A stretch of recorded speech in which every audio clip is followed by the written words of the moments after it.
Sound your alarms, sound your alarms. I had another stupid tier list idea.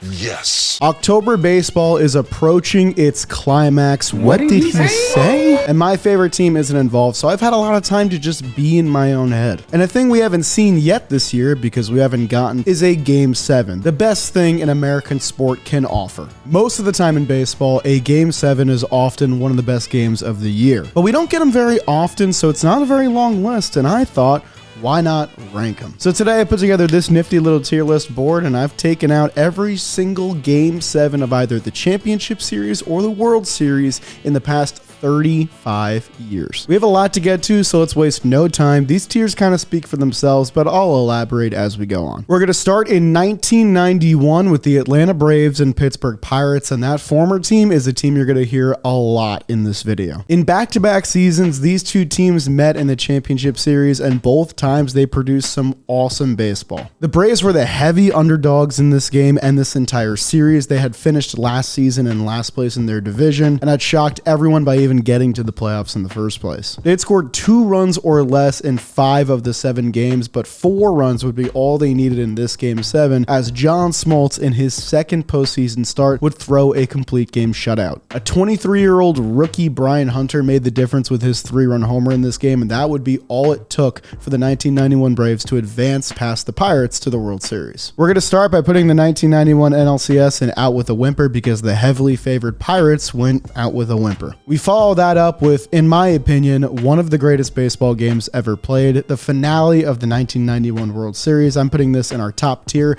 I have a whole video on this entire World Series that I highly recommend you go check out, but if you just want a sneak preview first, here it is. The finale of this World Series features one of the greatest pitching performances of all time, Jack Morris going 10 innings in this game and not allowing a single earned run against the Braves. He won World Series MVP for his efforts, 23 innings pitched and just 3 earned runs allowed, but John Smoltz, again on the other side, was not too lackluster, 7 1/3 and no earned runs for him. The fact that we even got to this game was incredible. Kirby Puckett's walk-off homer in Game 6 propelled the Twins to force this elimination game. The home team had won every single game of this series, so that heightened the dramatics of it all. It was 5 one-run games, 4 decided in the final at-bat, 3 extra inning games overall, and it was the first time a Game 7 went to extra innings since 1924. I think putting this game in anything less than the top tier would be a travesty. That's where it belongs. Up next is the finale of the 1992 Championship Series, another Braves-Pirates matchup. This one definitely better than the last, though. It was John Smoltz, and he tossed another quality start in this one. Former Cy Young winner Doug Drabeck was definitely better, though. 8 innings, 1 earned run for him, but 3 runs total because of a very dramatic 9th inning. The Pirates, who were down 3-1 in this series, had won 2 in a row and were winning Game 7. They did squander a bases loaded opportunity in the 7th inning to tack on to their 2-0 lead,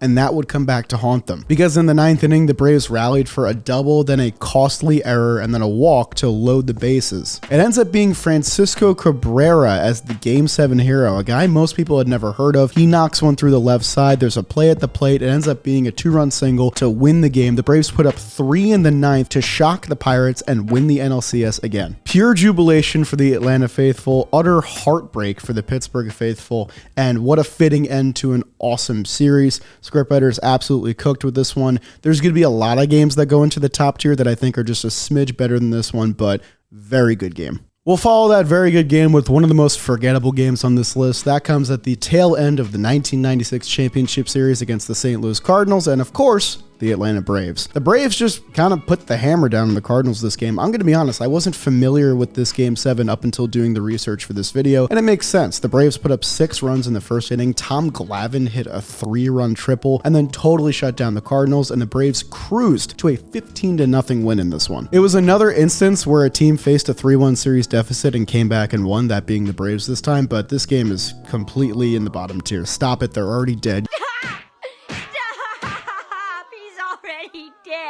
It took 6 years, but in 1997, a World Series went to a Game 7 once again, this one between the Marlins and the Indians. And it featured a matchup between late bloomer Al Leiter and 21-year-old rookie Jarrett Wright, both of whom were absolutely dealing in this game. They both went 6 innings and allowed 2 earned runs or less. Bobby Bonilla got the Marlins on the board and made it 2-1 in the 7th, and Craig Counsell tied the game in the 9th inning with a sacrifice fly, forcing this game into extras. The World Series hero of all World Series heroes, that being Edgar Renteria, went 3 for 5 in the this game, and of course, the last hit was the most impactful, a walk-off single up the middle that probably shouldn't have even happened if not for an error earlier in the inning. The 1997 Marlins improbably win the World Series against the heavily favored Cleveland Indians. This one is a pretty tough placement for me. I think I'm going to put it in Scriptwriters Cooked because there are some truly fantastic games coming, but it's rare that you see a World Series end in a walk-off. I may have slightly underrated the 1997 finale, but the 2001 finale between the Diamondbacks and Yankees is just unbelievable by comparison. If you're a baseball fan, you're familiar with this World Series, but if somehow you're not, I also have a video on this entire World Series as well. The series as a whole is unbelievable. The home team won all 7 games of this series. It was the first series ever where a team entered the bottom of the 9th trailing and ended up winning the game 3 separate times. You had Herculean pitching performances by stars of the game and Curt Schilling and Roger Clemens, who held the offenses at bay. Schilling actually sat down the first 18 batters of this game in a row. For a moment, it looked like Alfonso Soriano was going to be the hero. He hit the go-ahead home run in the 8th inning. Rainey Johnson comes out of the bullpen after pitching the night before and gives the Diamondbacks 4 outs they desperately needed. And then with a 2-1 lead in the 9th inning, the bad man enters the game, Mariano Rivera. Up until this point, he had a 0.70 ERA in 77 2/3 innings in the postseason. Then we get the most unlikely of hero to tie the game, that being Tony Womack, one of the worst postseason hitters ever. He hits the game-tying double against Mariano Rivera to get it even at 2-2 before Luis Gonzalez fights off a cutter, bloops it into center field, and the Diamondbacks prevent the Yankees from getting their 4th in a row in dramatic fashion. And no surprise here, it's one of the greatest games ever played. It still gets talked about often, even 25 years later. Up next is the finale to the 2002 World Series, and this begins a theme we're going to see a lot in this video, where Game 6 was the true great game, and Game 7 kind of was the fallout. Fallout mentioned. This contest was, of course, between the Angels and Giants, one of the better World Series of the 21st century. And I know I sound like a broken record, but I have a video on the 2002 Angels as well. I'm just marketing myself today, guys. That's all this is. The night prior, the Giants led the game 5-0 before allowing 6 unanswered runs in the 7th inning and beyond to lose that game. And you could feel the momentum beneath the Angels' wings in this one. The Giants were just dead in the water at this point. John Lackey, the 23-year-old rookie, goes 5 innings and 1 earned run allowed in the Game 7 start, which is unbelievable. Garrett Anderson clears the bases in the 4th inning to give the Angels a 4-1 lead, and that was pretty much all she wrote. A fun tidbit here, the Angels became the first team ever to lose Game 1 of each of their playoff series and still win each of those series, including, of course, this World Series. While this was a decent game in its own right, it's sad to see the 2002 Giants go out with a whimper like that. It could have been an awesome finale. Instead, the true barn burner was in Game 6, not Game 7. Now we finally get to baseball's best rivalry, the first matchup on this list between the Yankees and the Red Sox, that coming in the 2003 Championship Series. The story of this game is often hard to believe. The Red Sox were ahead 4-0 against the unhittable Roger Clemens, especially in the postseason. Pedro Martinez, against the team that always hit him, was through 7 1/3 innings with only 2 earned runs allowed. He's at 100 pitches, and his manager, Grady Little, refuses to take him out of the game. The Yankees rallied with 4 straight hits and 3 runs to tie the game at 5, with the Red Sox only 5 outs away from conquering their demon. Mariano Rivera, in a redemption tour from that 2001 series, throws 3 scoreless innings to get the Yankees to the bottom of the 11th. Aaron Boone hits the walk-off home run to help the Yankees win this game 6-5 in 11 innings. The Red Sox went 0-for-9 with runners in scoring position. So many opportunities in this game, while the Yankees bullpen picked up their starting pitching and went 8 innings, 1 earned run allowed. That was truly the difference in this game. As heartbreaking as it is for Boston fans, knowing what comes next helps ease the wound a little bit, but this is truly one of the most iconic baseball games ever.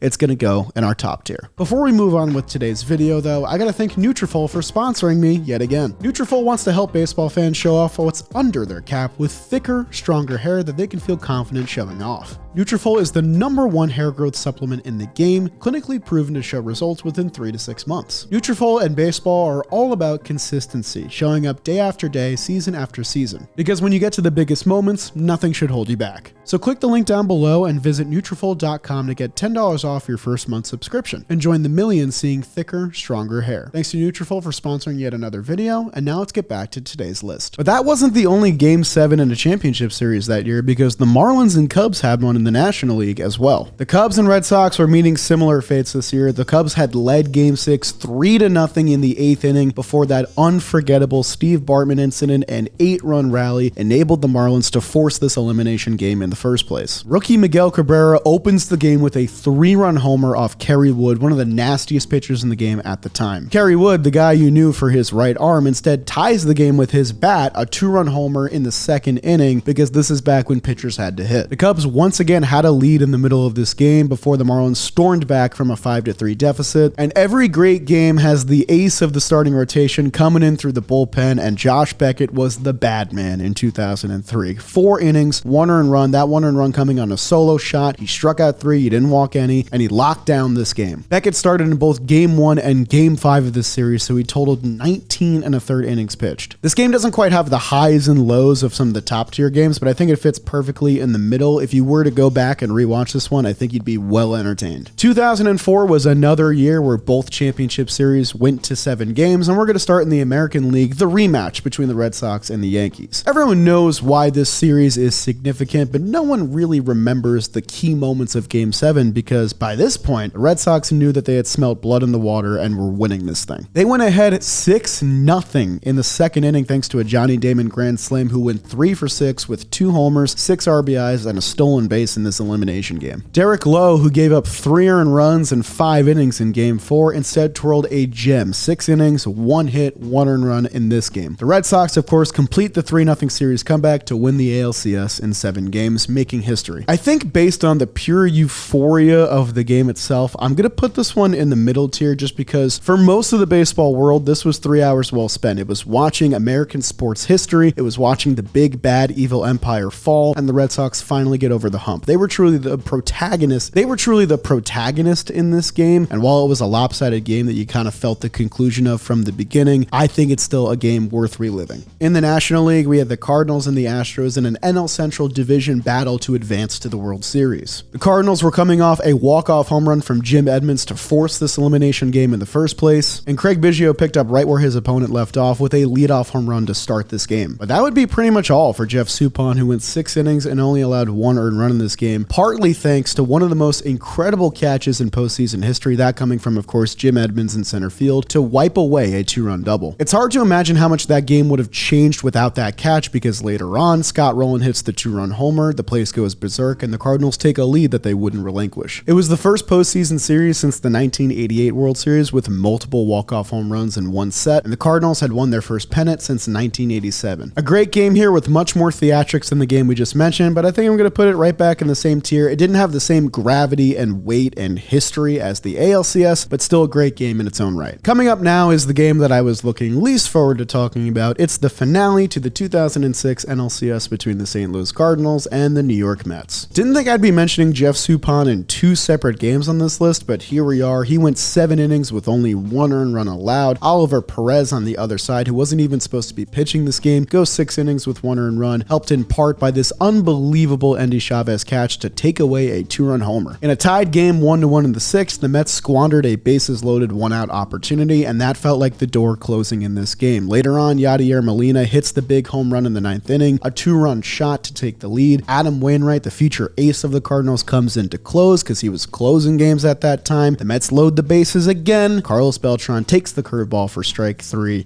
and the Cardinals, heavily unfavored in this series, take down the New York Mets. If this game isn't the textbook definition of out with a whimper, I don't know what is. It's going in that 4th tier. The Boston Red Sox are back at it again in the 2007 Championship Series against the Cleveland Indians. The Indians had everything going for them in this series. They were up 3-1. They taunted Josh Beckett by having his ex-girlfriend sing the national anthem. They were going to face the Colorado Rockies if they won this championship series, and then everything just fell apart completely. They got outscored 30-5 in the final 3 games of this series, and the elimination game was no different. It was close for actually most of this game going into the 7th inning when Dustin Pedroia rocked a 2-run homer, and then the thing just fell apart from there. Kevin Youkilis has a home run in this game as well. He hit 500 in the series. The Red Sox toppled the Indians pitching staff and won this game 11-2, and you could feel the writing on the wall with this one. Cleveland had squandered their lead. They were going into this game 7 with a lot of pressure, and they were dead from the outset. I'm going to put this one in our bottom tier.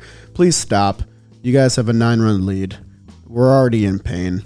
spare us. Up next is one of the most underrated games on this list, in my opinion, that coming in a very underrated series, the 2008 ALCS between, once again, the Red Sox and this time the Tampa Bay Rays. The Rays had a very tall task in this elimination game. They were up 3-1 in this series, but they blew a 7-0 lead in Game 5 in the 7th inning. One of the most heartbreaking losses easily in franchise history. The Red Sox were 9-1 in their last 10 elimination games under Terry Francona. It didn't help that Dustin Pedroia, the man in these games, put them ahead immediately in the first inning with a solo shot. But what could have been a night to forget for Matt Garza instead became one of the best outings of his career. That one solo shot would be the only run he allowed in 7 innings of work, striking out 9 batters and throwing 118 pitches. A couple clutch late home runs by the Rays were enough to put them over 3-1. They finished this game thanks in huge part to David Price, who was the 5th pitcher to come in the scoreless 8th inning that they pitched. Thank God for the 3-batter rule. David Price, as a rookie, gets the final 4 outs of this game to win Game 7, and the Rays become the second team since the 1991 Braves that we mentioned before to finish in last place a year prior and then advance to the World Series the very next year. It's not a high-scoring game, but it has a ton of dramatics, especially when you know the narratives going into it. I'm going to put this one in 3 hours well spent. Up next is the finale to the 2011 World Series, which follows a very similar script to the Angels-Giants game that we had mentioned before, this one between the Cardinals and the Rangers. Everyone knows about Game 6 of this series. David Freese ties the game in the 9th. He wins it later on with a walk-off home run, because after you lose a game like that, it almost feels like the writing is on the wall, especially when former Cy Young Chris Carpenter throws a quality start in this game for the Cardinals. That led to their total meltdown in the 5th. The Cardinals were able to take the lead on a walk,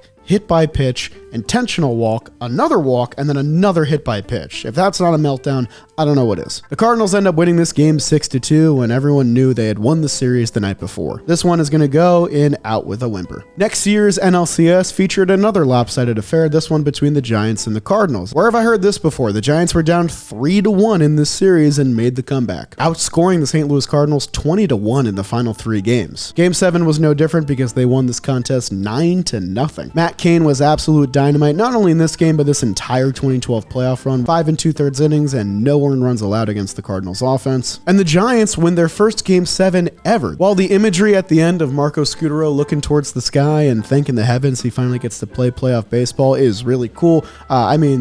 The Cardinals were dead in the water in this one, 9-0. Our next game, though, is a much better Giants finale, that coming in the 2014 World Series between the Giants and the Royals. I got a lot of flack in my World Series tier list for ranking the 2014 World Series a little bit lower than people expected. Most of the games were lopsided, but not this Game 7. Every game outside of Game 2 and Game 7 was decided by a 5+ run margin, but this is the game that everybody remembers. The starting pitchers didn't make it out in the 4th inning. The Giants took their 3-2 lead in the 4th inning on a Mike Morse RBI single, and then it became the Mad Bum Show. He comes in relief and deals 5 scoreless innings to hold the Royals at bay and win this game. It didn't come without a scare, though. In the 9th inning, Alex Gordon hits the triple the opposite way. It could have been an inside the Parker. Do you send him? Do you not? It would have been the coolest ending to a World Series probably ever. Instead, we get a Salvador Perez foul fly out to Pablo Sandoval, and the Giants win this game. You might consider this a little controversial. I'm going to put this one in scriptwriters cooked because, you can't write Madison Bumgarner's 2014 playoff run an entire postseason resume overall. As for the game itself, I think there are some games that are just slightly more cinematic, like the one we're about to get to next, the finale to the 2016 World Series. Truly one of the greatest World Series ever played, with a much fitting finale. It starts with a Dexter Fowler leadoff home run off Corey Kluber, who's pitching on 3 days rest and had been absolute nails in this playoff run for the Indians. The Cubs led 5-1 in this game thanks to a Javier Baez home run later on. Then a bizarre combination of a throwing error and a wild pitch gives Cleveland 2 runs, and that almost breathes life back into their offense. In the 8th inning comes Aroldis Chapman, who's already pitched 12 times in this postseason run for the Cubs, and he finally shows vulnerability, and it's Rajai Davis who gets him. One of the most unlikely playoff heroes ever ties the game with a big home run late. Then, out of nowhere, a 20-minute rain delay as this game goes to extra innings, which might be the only reason the Cubs win. Jason Hayward impassions the team with a clubhouse speech. They go out, they take the lead thanks to Ben Zobrist's clutch hitting. The Cubs become the first team since the 1985 Royals to overcome a 3-1 series deficit, and of course, they snapped the longest World Series drought that was active in the sport. This game simply has everything. It goes in the top tier, no questions asked, one of the greatest games I've ever watched. The next year, the 2017 American League Championship Series was a similarly awesome set. It just didn't quite have the finale that the 2016 World Series had. This was, of course, between the powerhouse young Houston Astros and the surprise baby Bronx Bombers Yankees. The home team had won every game in the set. The Yankees were up 3-2 before going back to Houston, and what should have been a clash of titans to end the series ended up just kind of being a dud. The Astros just handled their business in this Game 7. All 9 starting hitters in Houston's lineup got a hit. The Astros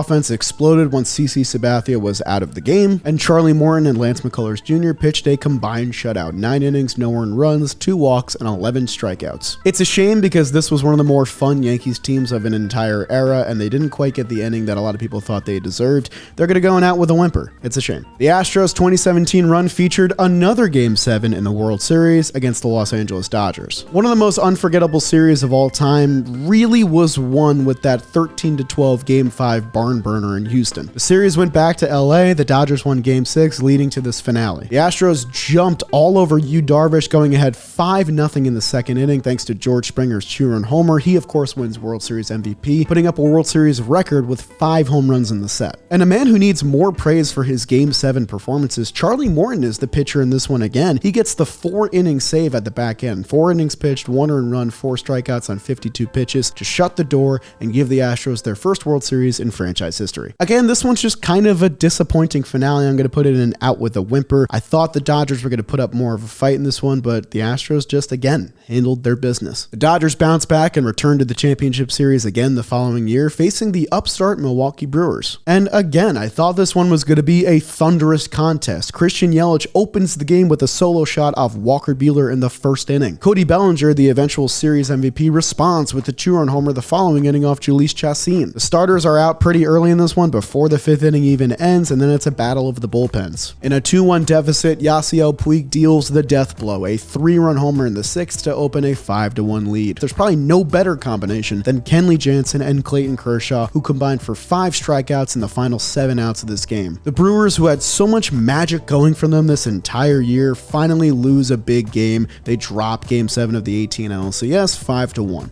And again, I think this one's going to go out with a whimper. I wanted to see a little bit more fight from Milwaukee. Hopefully we get more fight from them this year because this series isn't over yet, but it's not looking good. The final World Series Game 7 we'll get to talk about today came in 2019 as the Houston Astros hosted the Washington Nationals. One of the most perplexing series ever, where the road team won every single game of this series. It was the first Game 7 of a World Series ever where 2 former Cy Young winners were getting the pill. People don't really remember Max Scherzer's performance in this one, but he navigated a ton of traffic, 11 base runners through 5 innings. Zach Greinke was dynamite on the other side. He faced the minimum through 4 1/3, but he got pulled at just 80 pitches, which many Houston fans point to being the difference in this game. Will Harris comes in relief and serves up the go-ahead 2-run homer to Howie Kendrick, who had been one of the most unsung playoff heroes of a generation that run. The pitching performance Nationals fans remember more is Patrick Corbin coming in relief. He gives you 3 shutout innings, then Daniel Hudson comes in for the save, and the Nationals improbably win this game 6-2.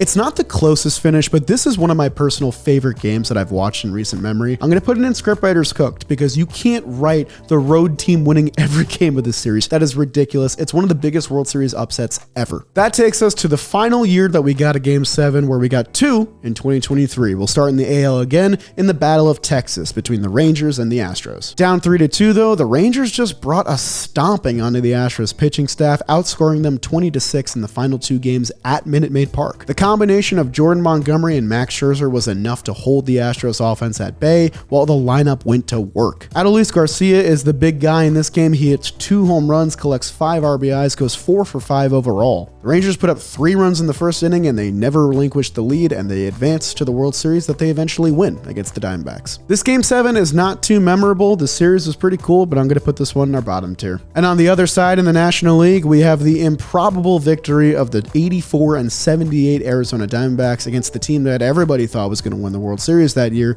the 2023 Philadelphia Phillies. The Phillies went up 3-2 in this series, and they brought the set back to Citizens Bank Park back when they had the best postseason home field advantage probably of any team. But after winning Game 6 5-1, the Diamondbacks sent rookie Brandon Pfaadt to the mound against Ranger Suarez, the bad man when it comes to Phillies postseason pitching. Pfaadt did enough in this game, striking out 7 over 4 innings, passing it to a Diamondbacks bullpen that was known for being pretty shaky but showed up big time in this game. The Snakes bullpen deals 5 scoreless innings, only allows 1 hit, strikes out 4, and seals a 4-2 victory, with the final 8 Philadelphia Phillies hitters being retired in order. This game was completely shocking to most people. I'm going to put it in out with a whimper just because I could not believe the Phillies went down like this. And that'll do it for my comprehensive Game 7 tier list. Let me know what you think in the comments down below. I was pretty selective with what I put in the top tier because there's a lot of great Game 7 baseball out there. If you enjoy videos like this one, leave a like on the video and make sure you subscribe to the channel and leave a comment down below of a tier list idea that you have, and maybe we'll do it in the future.